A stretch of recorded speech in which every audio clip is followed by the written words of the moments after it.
Good morning, good afternoon, good evening, wherever you are in the world today. I want to welcome you to the Collapse Life podcast. I'm your host, Zahra Sethna. If the pandemic did anything, it showed us just how determined we are as a society to put safety and security first, sometimes even over above our own personal liberties. The only thing required was compliance, and many people willingly gave it. But some of us didn't, and we watched as society seemed to fall into a trance, and we wondered what happened to people. Then came Dr. Mattias Desmet, our very special guest today. He's a clinical psychologist, a professor, statistician, and a best-selling author. And in the midst of a confusing and frightening time, he put forward an idea that helped many of us begin to make sense of what was happening around us. But he also warned us of the dangers of becoming separated from each other, of a lack of meaning in our lives, and of a persistent sense of anxiety and frustration. He explained how these were preconditions for something called mass formation. So he's here today to explain a little bit more, to tell us possibly where we've been for the past few years and hopefully where we're going. There's so much to talk about, and Dr. Desmet, we are truly honored to welcome you. Thank you for having me on, Zara. It's a pleasure. So the last 3 or 4 years for you have been quite a remarkable journey between your book, The Psychology of Totalitarianism, and this articulation of the idea of mass formation, which really did help make many people help understand a rapidly changing world. Just to start, maybe for people who haven't heard you talk about it, or for those who haven't heard you recently, can you just give us a refresher on the idea? No, yes, I can. So mass formation is a kind of group formation, which exists as long as mankind exists. It's a kind of group formation which emerges under very specific conditions. When people are confronted with a lot of anxiety, a lot of frustration, a lot of anger, a lot of aggression, and they cannot connect that frustration and aggression to a specific cause. So if they are confronted with a kind of anxiety, frustration, and aggression, they don't know what they feel anxious, frustrated, and aggressive for. They feel in an extremely aversive mental state. So because if you feel anxious and you don't know what you feel anxious for instance, then you have the feeling to be out of control. And under these conditions, people have shown the tendency to attach all their anxiety to a certain object of anxiety that is presented in a narrative that other people distribute. So if under these conditions, someone distributes a narrative which indicates an object of anxiety, for instance, a virus under certain conditions, a narrative about a virus, then all this freely floating anxiety might connect to this object of anxiety in the narrative, and people are willing to buy into the narrative and to participate in the strategy to deal with the object of anxiety, no matter how absurd this narrative is. And so that's the first step in a mass formation. The first step in a mass formation is that all these affective factors like anxiety, frustration, aggression, that they are all attached to one narrative. And that makes people have the feeling that they engage in a collective heroic battle, like the war with the virus, but also the war with the Jews, or the war with the aristocracy, as it happened in the Soviet Union, for instance. It gives people it gives people the feeling that they can escape their loneliness. They don't feel lonely anymore. They feel they are connected in a heroic battle. It feels as if their life makes sense again. And it feels as if they know now what they are anxious for, and they know now they have an object to take their aggression and frustration out on. So that's the mass formation in a nutshell. But what's really important is this, I think, that as I said, mass formation exists as long as mankind exists. But the masses of the last 2 centuries have a different nature than the ancient masses, simply because the masses of today are so-called lonely masses. Like the ancient masses were physical masses. The people who were part of the mass or of the crowd, met physically. They met physically. There couldn't be the emergence of a mass without people meeting physically. And throughout the last 2 centuries, we've seen this changing. We've seen first how loneliness increased in society. Like throughout the last 2 centuries, more and more people felt lonely. And like just before the Corona crisis, the number of lonely people really peaked. It was more than 40% worldwide. More than 40% of the people worldwide reported to feel lonely, not to have one meaningful relationship, and so the number of lonely people peaked, and more and more people started to feel lack of meaning making, because once you feel lack of meaning, once you feel lonely, you will automatically start to feel confronted with experiences of lack of purpose in life. That's you can explain that psychologically. I won't do it now. I won't go into it now, but you can perfectly explain that. And then once you feel lonely and confronted with lack of meaning making, you automatically are confronted with more free-floating anxiety, frustration, and aggression. Automatically, you are looking for a narrative which provides you with an object of anxiety and an object you can take your frustration and aggression out on. And so that's the modern masses. More and more people got lonely, and then in the, let's say, somewhere end of 19th century, the mass media started to emerge in Western society, and these mass media could reach out to all these lonely people who were, and definitely in the 20th century, people felt lonely. People more and more were sitting isolated in their living rooms, so to say, but the mass media could reach out to them and could infuse them with the same narratives, the same mental representations, and that's how the so-called lonely masses emerged. Masses who formed of people who were all sitting isolated in the living room, all infused with the same ideas, narratives, mental representations, and who formed a mass without physically meeting. And the huge difference of the crucial difference of the lonely masses with the ancient masses is that lonely masses can be much better controlled. A physical mass was always very unpredictable, and it was always very dangerous to take the lead of a physical mass. But lonely masses can be much better controlled, much better manipulated, and they continue to exist much longer. They can continue to exist for decades, and that's how they are the basis of this completely new type of state system that emerged for the first time in the 20th century, the so-called totalitarian state. So the totalitarian state, and the first historical examples were the Soviet Union and Nazi Germany. The totalitarian state is a state which is based, to use the words of Hannah Arendt, a Jewish German philosopher, the most important, I think, or one of the most important of the 20th century. She said the totalitarian state is always based on a diabolic pact between the masses and the elite. It's based on a diabolic pact between a certain segment of the population, usually 20 to 30%, who gets in the grip of mass formation, and an elite who uses this mass formation to seize control of society. And this elite, this new elite, this totalitarian elite, and was also a new phenomenon.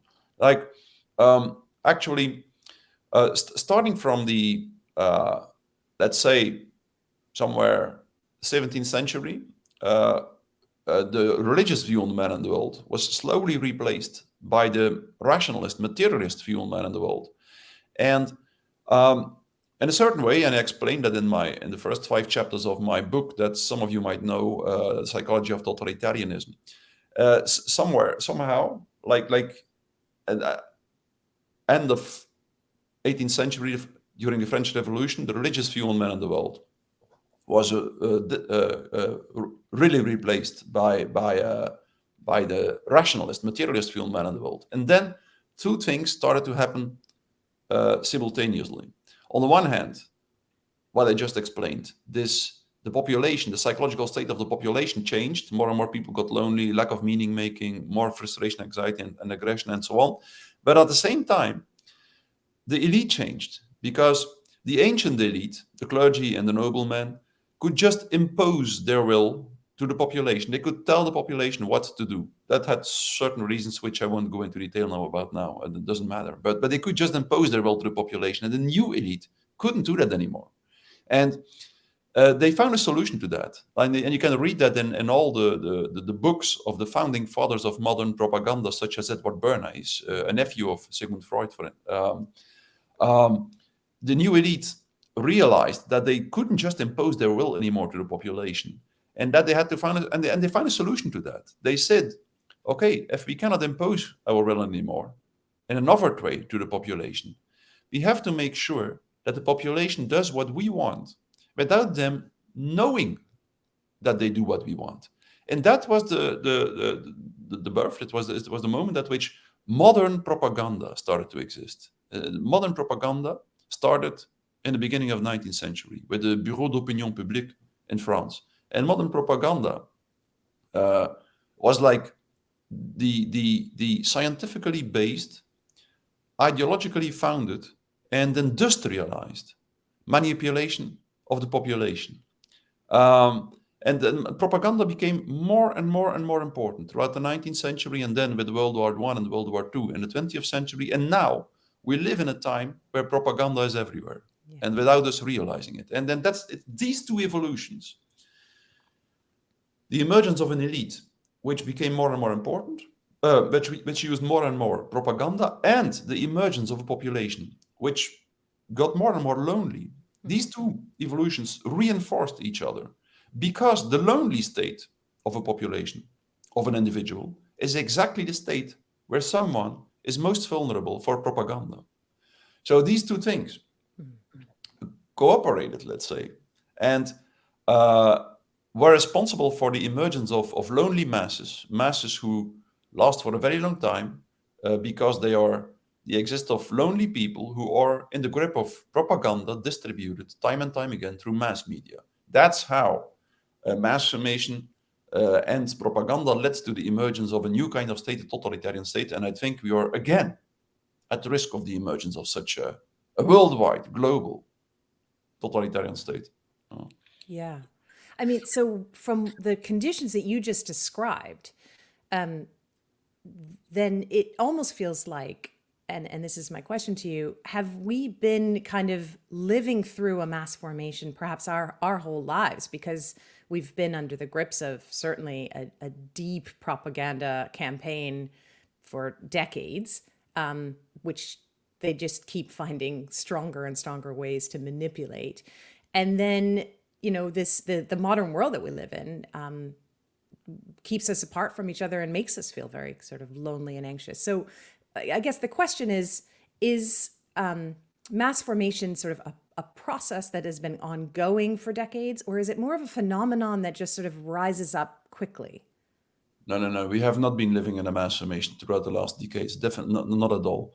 We have, throughout the last 1.5 century, we have seen this phenomenon of massification, which is a milder form of mass formation. It's like a precursor of mass formation or something. But the characteristics of a real mass formation are that as soon as a real mass emerges, it has a tremendous psychological power. It has the power to destroy all the pre-existing groups, for instance. Like when a real mass formation emerges, what you see is that there is always a part of the population which falls prey to the mass formation, and then a part which doesn't. And the dividing line between these two groups runs through every pre-existing group. That's so typical for mass formation. Suddenly, when a mass formation emerges, families are split in two, companies are split in two, groups of friends are split in two. The mass formation is energetically so strong that it redistributes and redivides the entire population. And that's what's so remarkable in mass formation. And in the end, the strange thing is, in the end, when a mass formation lasts for a very long time, what the typical end result is that children start to report their parents to the state. Parents start to report their children to the state, even if they know if the children will die because of this reporting them. And that's typical for mass formation. It destroys all the bonds between people that existed before. And that the reason is quite simple, actually. Like a mass formation, like as I said, the root cause of at psychological level of a mass formation is the loneliness people feel. People feel lonely, they feel anxious, and they want to have an object to attach their anxiety to. And then as soon as they do all together, they have the feeling to fight a collective war with this object of anxiety. It could be the Jews, could be the aristocracy, could be the witches in the in medieval times, or no matter what. But as soon as they all attach their anxiety to the same object, feel connected again, but and they have the feeling that they are liberated from their loneliness. But the point is that what's so strange is that this is not true at all. Mass formation seems to reconnect people, but it doesn't.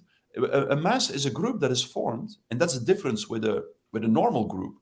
A mass is a group that is formed not because individuals connect with each other, but because each individual separately connects to a collective ideal or to the collective. Mm-hmm. And the longer a mass formation exists, the more people are connected with the collective, the more solidarity and love they feel for the collective and for the collective ideal. Mm.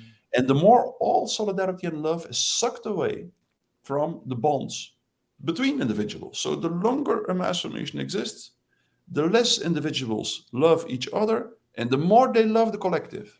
And that's the reason why when Stalin died, people were crying and crying and crying, even if he killed 30% of their family members. Mm-hmm. And so that's a strange thing. After a while, the solidarity and the love with the collective becomes much stronger than the solidarity with the other individuals, with other people. And that's the reason, of course, why people start to report each other to the state when they think someone did something that was not in line with the state narrative. Mm-hmm. And so it seems to free people from their loneliness, a mass formation, but it absolutely doesn't. That's something crucial in mass formation, and that like you can clearly see that before the Corona crisis, there was no real mass formation. I think all these phenomena did not really happen, but it was first in the Corona crisis that we saw for the first time in history, a worldwide mass formation, which made people indeed report their loved ones. At least that started to happen. The mass formation is only in the first stages now, I think, and it's very important to realize that. Definitely before the Corona crisis, in my opinion, there was no real mass formation. No. So where are we actually in that process then, since you've been speaking out about this? Have we gone deeper into it, or do you think some people are starting to wake up, especially thanks to you kind of laying out what this looks like? We are definitely not in the end stage of mass formation. In the end stage of mass formation, people really start to become convinced that it is their ethical duty to destroy each and every one who doesn't go along with the narrative. And that didn't happen now. People who didn't go along with the narrative were stigmatized, excluded from social life in certain respects. But we are not in the end stage yet. And that's just crucial to realize. It's crucial to realize what we can do to avoid the mass formation going to the end. That's just the most important thing of all, I think. That's what I try to repeat time and time again. If a mass formation emerges, certain people are in the grip of it, not too much. It's only 20 or 30% or something.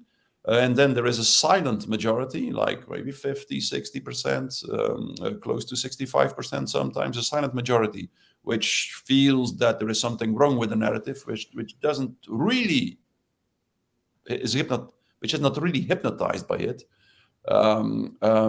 but which prefers to remain silent. And then there is an additional 5 to 10%, that depends a little bit, which is not in the grip of it and which feels like it should speak out. And the people who speak out, that's something that was already well described by Gustave Le Bon in the 19th century.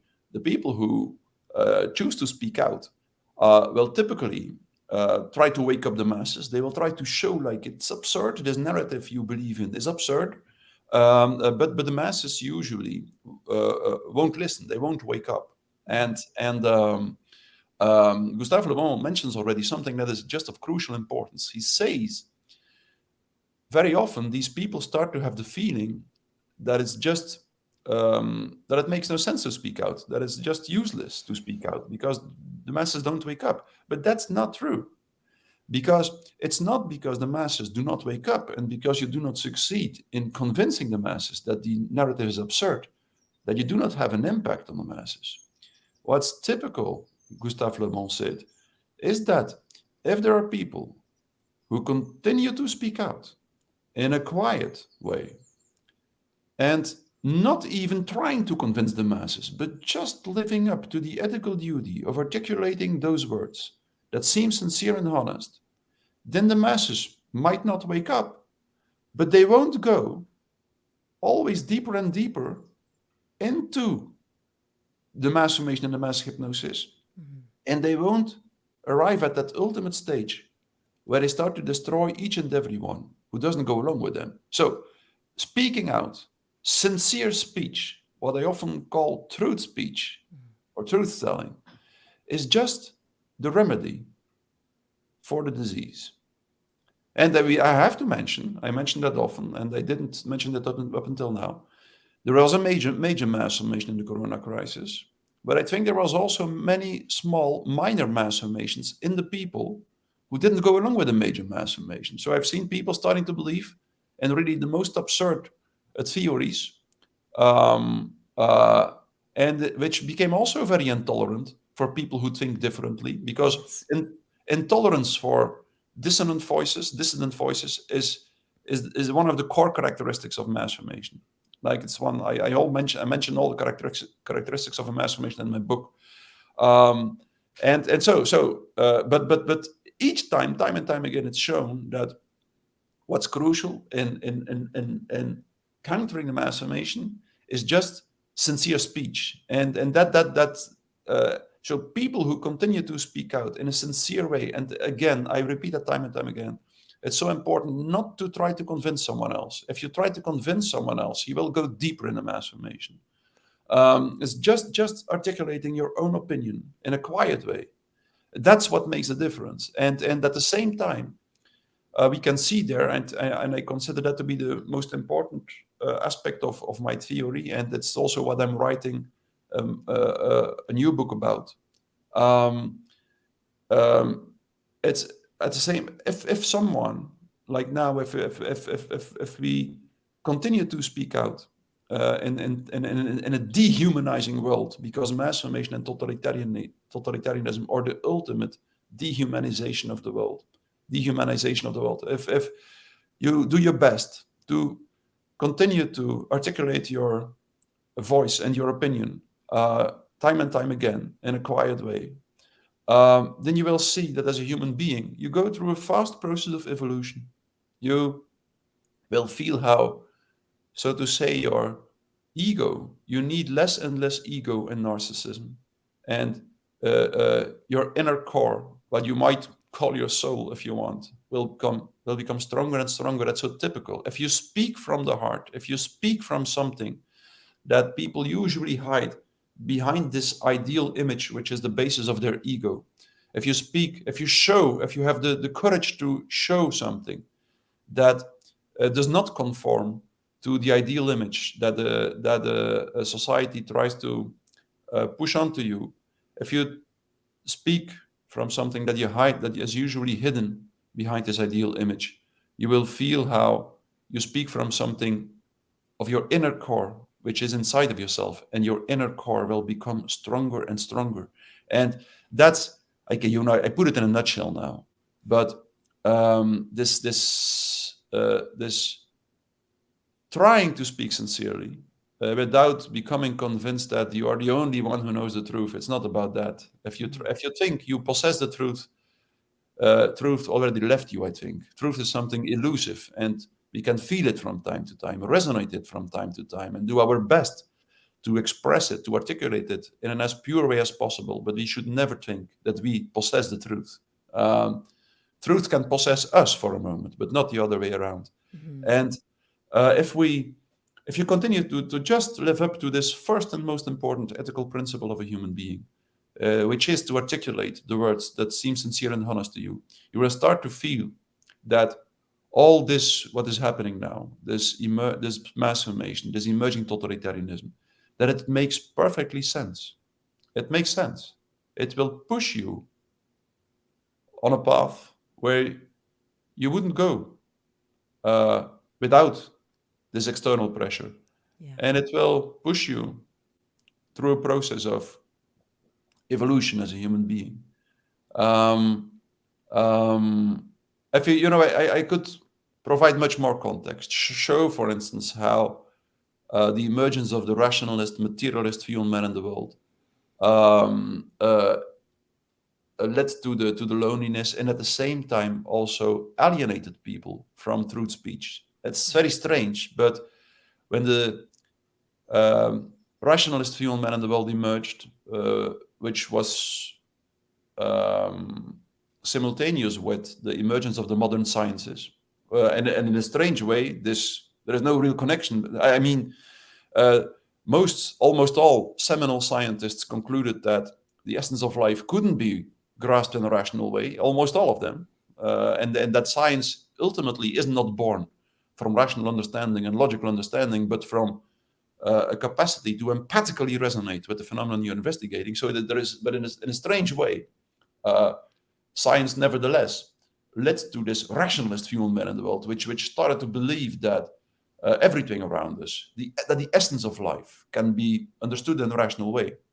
And in a strange way, people first believed that science would lead us straight to truth. They believed that we would finally be able to replace all these stories about religion and all these myths, which had guided and misguided, according to some, humanity for such a long time, that all these narratives would be replaced finally by scientific truths. And but in a strange way, exactly the opposite happened. Exactly the opposite happened in this respect, that this rationalist view on man in the world started to consider the human being as a biological machine for which the highest possible goal is to survive, to win the struggle to survive. And for that reason, if you believe that surviving is the most important thing in life, then it might soon seem to be stupid to speak the truth, because everyone knows, as long as mankind exists, people know that speaking the truth puts you at risk of something, that it is dangerous. Everyone knew that. Listen, read what the ancient Greeks told about the truth. Truth speech is exactly this kind of speech, which is dangerous, which puts you at risk, because truth speech, by definition, is a kind of speech which destroys the world of appearances. The world of appearances, which are the basis which are the basis of the stability of many people in society. So if you destroy the world of appearances, people might feel threatened by you, and that's why speaking the truth is by definition always dangerous. And so if you believe that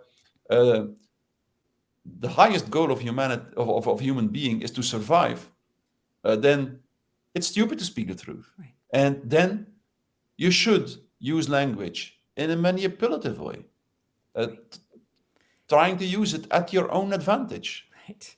Which really feels like that characterizes today, the moment that we're in right now, where, and then I think it's really important that you use other words than truth. You talk about sincere speech and sort of connecting to some internal feeling, because truth does seem to be a word that's being manipulated. So we live in a time of subjective truths. I have my truth and you have your truth, and those may be opposed to each other. My reality, or so to speak, my truth may not be actually true, and it may not coincide with your truth. So that's why I feel like the word truth is actually become one of those words which has become manipulated to make us not to be unsettled, to not quite know what is truth. There's no universal truth. So when you say we should speak our truth, does this not actually kind of put us in a moment where we can actually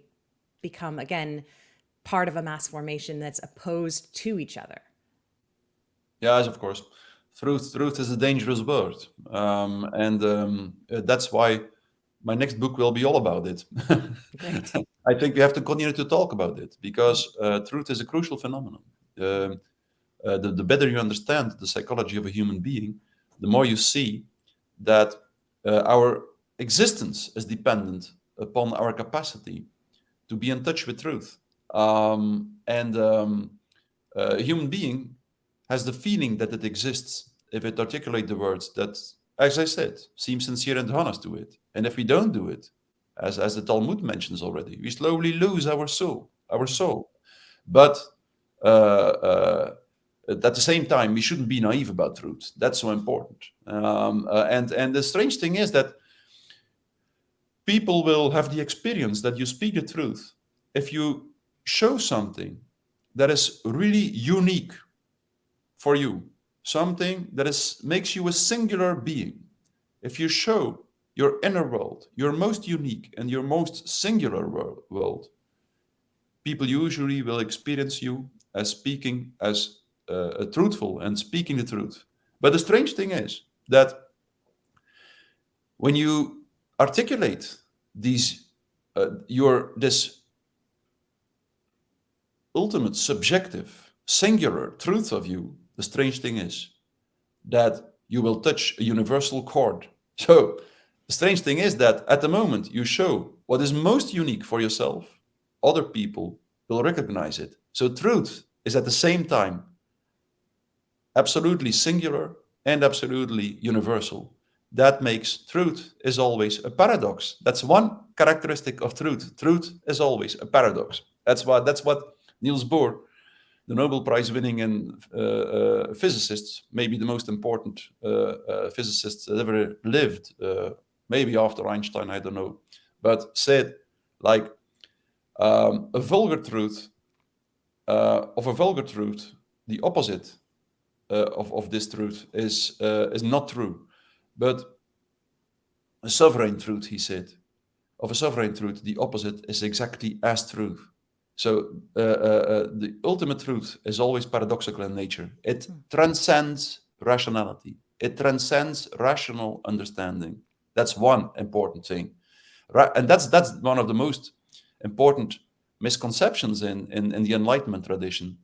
They identify truth with rational understanding, why it is exactly the opposite. Truth starts where you transcend rational understanding. Truth is something that you can only feel, you can only resonate with, but not something that you can grasp in a rational way. Mm-hmm. Rational understanding is important, rationality is important, but there is something that transcends it. And that's not a rational knowledge, it's like a resonating knowledge, an empathic knowledge. And every tradition in the past knew that. For instance, the samurai tradition, which I often refer to, knew that the rational technical training in the martial arts is not the end stage. It's first when your rational technical training leads to a certain resonating knowledge, leads to a certain intuition, that the student becomes a master. And they even said, if you go to the battlefield, before you forgot all your techniques and your rational training again, you will die on the battlefield. Mm-hmm.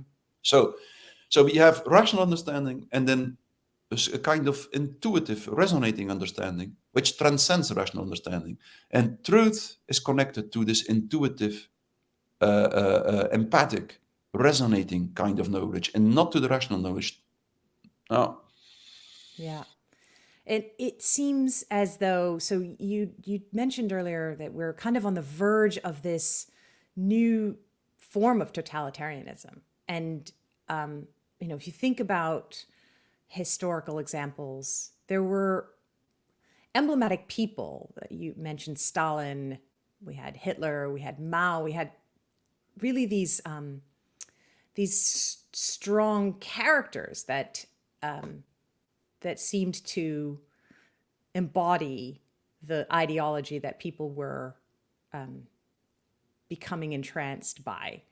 And it's a little different now. I mean, the mass formation that we're experiencing now is not one to a state apparatus, but it's this global thing that's happening all around the world, and it's not necessarily identified with one character or one community. It's this move towards a sort of a global one world government, or something that transcends even our own individuality or our own sense of nationality.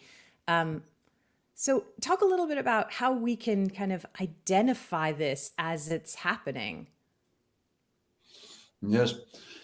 Well, totalitarianism and the typical mass formation, which is the basis of totalitarianism, is always ideologically driven. That's important. Always. Like we've seen historical materialism being the basis, the ideology of Marx, historical materialism being the basis of the Soviet Union.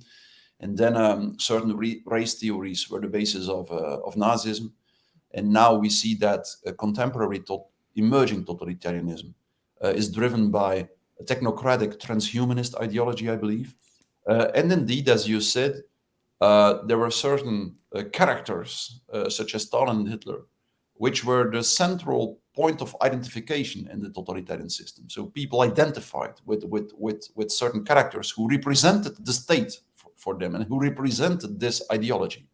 But at this moment, I think, well, we've seen Fauci, we've seen certain experts around the world who became who represented the ideology that was disseminated in the corona crisis, of that got grip on the population, the corona crisis.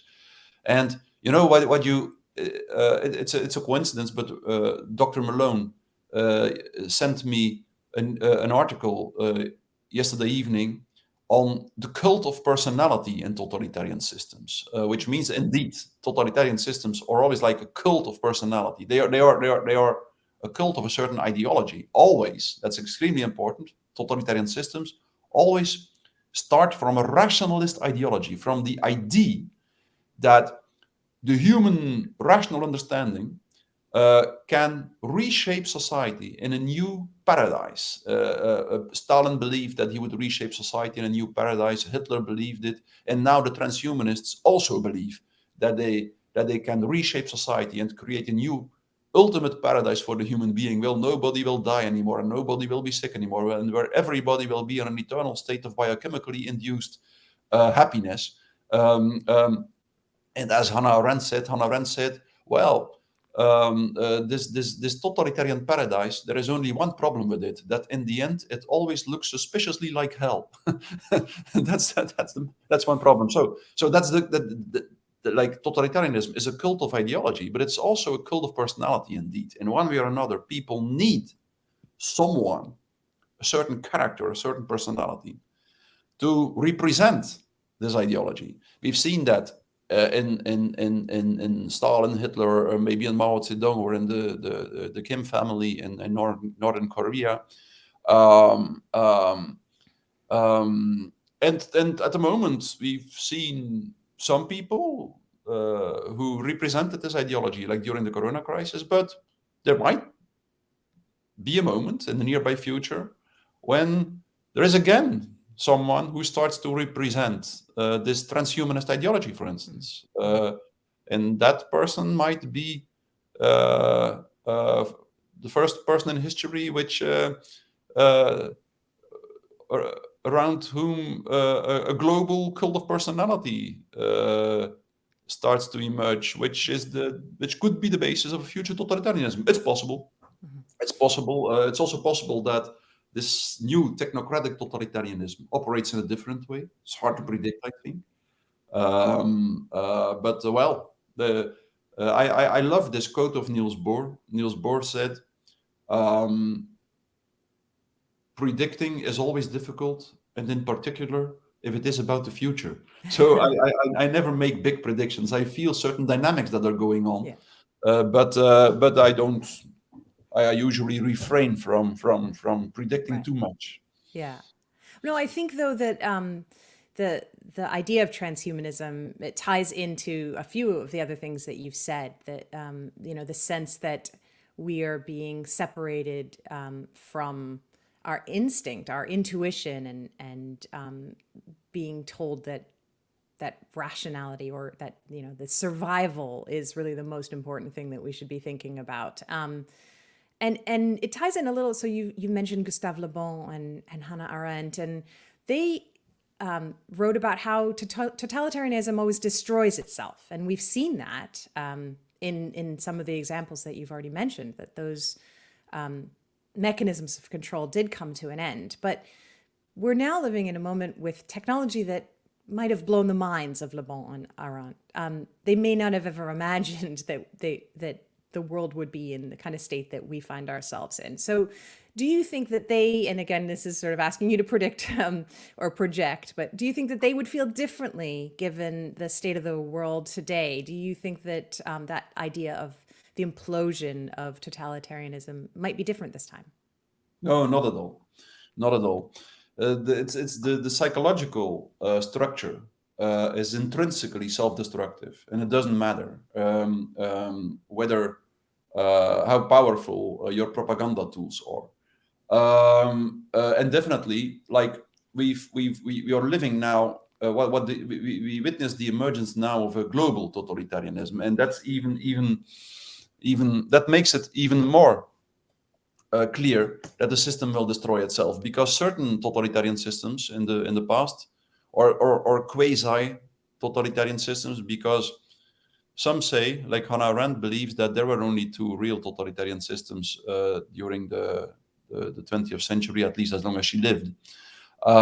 She didn't consider the communist China, for instance, to be a real totalitarian system. She believed it to be a quasi-totalitarian system, but not a real totalitarian system. And but all these totalitarian systems had external enemies, and at the psychological level, that makes that they can exist longer, because they need, as long as they can attribute all their failures to an external enemy, and as long as they can channel all their aggression and frustration that builds up, that piles up in the masses onto an external enemy, that helps to make the system survive. But in a global totalitarian system, you do not have such an external enemy, and so from many respects, which I won't, it's difficult to walk you through all these different factors now, but all these factors make that, like, a totalitarian system is intrinsically self-destructive, maybe on one condition, and it is that the people who do not go along with the system make the right choice.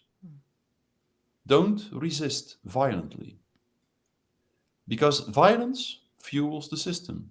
It speeds up the process of totalitarianization, for the simple reason that if the people who do not go along with the masses react violently,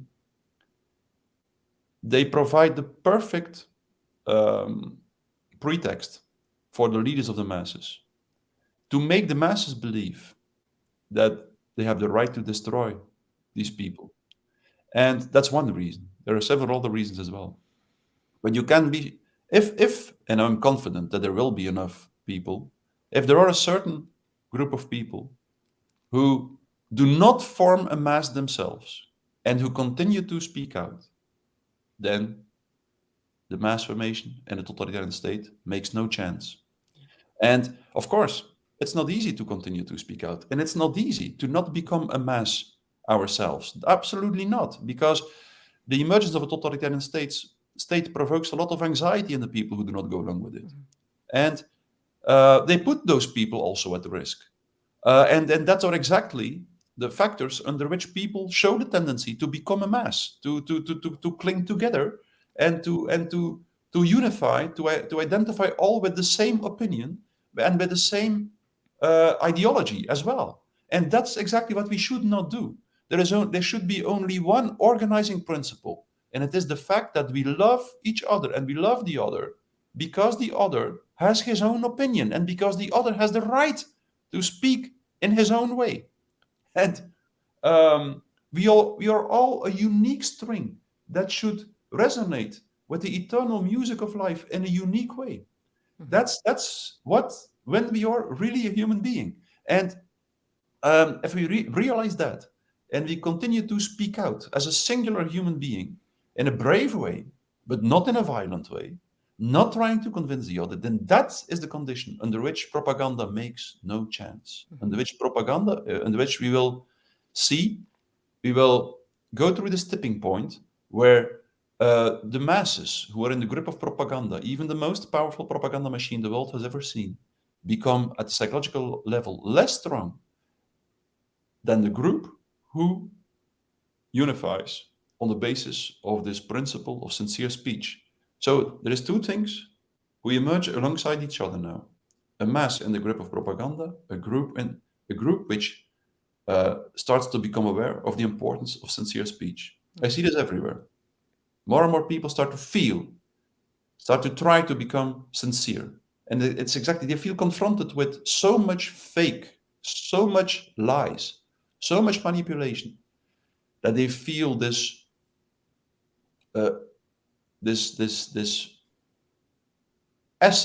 essential desire for sincerity. And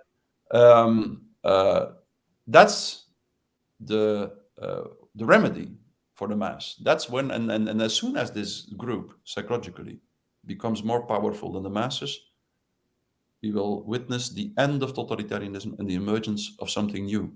And so that's the ultimate goal. And this group doesn't have to be so big. It doesn't have to be so big. Like Friedrich Nietzsche, the German philosopher, said that even a group as small as 100 people was sufficient to make medieval society change into the society of the Renaissance. So 100 people. We are much more now. And the point is, well, as soon as we realize that, we will continue to speak out, and we will learn to do it in a more and more sincere way. And that applies to myself as well. Every day again, I try to find out what it is to speak out sincerely. Every day again, I try to be in touch with truth again and a little bit more than the day before. You could also read the book of the autobiography of Mahatma Gandhi. It's wonderful. I was very surprised, happily surprised, to see the title, "Experiments on Truth." It's titled "Experiments on Truth," and he says from the beginning, and that's what I presumed actually, that the essence of nonviolent resistance always is sincere speech. And Gandhi practiced his entire life this art of sincere speech. He, time and time again, every day, as naive as a child almost, he wondered what he could have said in a more sincere way that day. And he tried to improve the sincerity of his speech the next day. And that's how this man, whom said of himself that he had no major talents at all, that he was not handsome, that he was not physically strong, that he was not intelligent at school, that he was not a good speaker and not a good writer. That's how this man, without any great talent, could do something in the end that even the largest army in the world couldn't do. He kicked the English out of India. Absolutely. That's it's so inspiring. And I mean, it's a beautiful vision of the future. It's very hard, and I guess the question I have is maybe concretely kind of, it feels like sincere speech is something that we have to develop as a practice. And it can be very confusing. We live in this world of artificial reality. It's hard to know if what we're seeing is real or not. So I think, part of it is just being grounded in reality and actually going outside and looking with your own eyes at what reality looks like, and not always looking through a screen at what other people are telling you. But what other kind of advice do you have for helping people to stay true, or helping those who are starting to open their eyes to kind of see through that spell? Well, at the beginning of this year, like 1 year ago, I started to organize these workshops here in Belgium and Holland, and over 200 people followed them now. Workshops on the art of speech, the art of sincere speech, and there are quite easy things, because as you said, it's true that we have to try to see with our own eyes what the reality is like, without being blinded by propaganda. But seeing reality is something difficult, because we always our gaze is always oriented by what we believe, and so actually the first thing is, I think, always sincerity is more important than your own eyes. That's the point. And you speak sincerely if you choose to articulate things that you usually hide behind your outer ideal image. If you speak without caring too much about all this matrix of social rules that is imposed to you, if you don't care too much about your own ego, your own ideal images you try to hold up to the world, that's where you become more and more sincere, and that's where you will start to feel that you are no longer in the grip of manipulation and propaganda, and that's just the crucial thing, to escape the grip of propaganda. Because like when I'm on my social media, I'm not so much on Twitter and stuff. I'm on Twitter, but not so much. But I love Twitter definitely now. I really believe that Elon Musk is also awakening to something, and that he really is one of those people who start to realize how fundamental the truth is. So, but on my social media, people often try to slander me. There are people who made it their most important hobby, and even their job to slander me in all possible ways.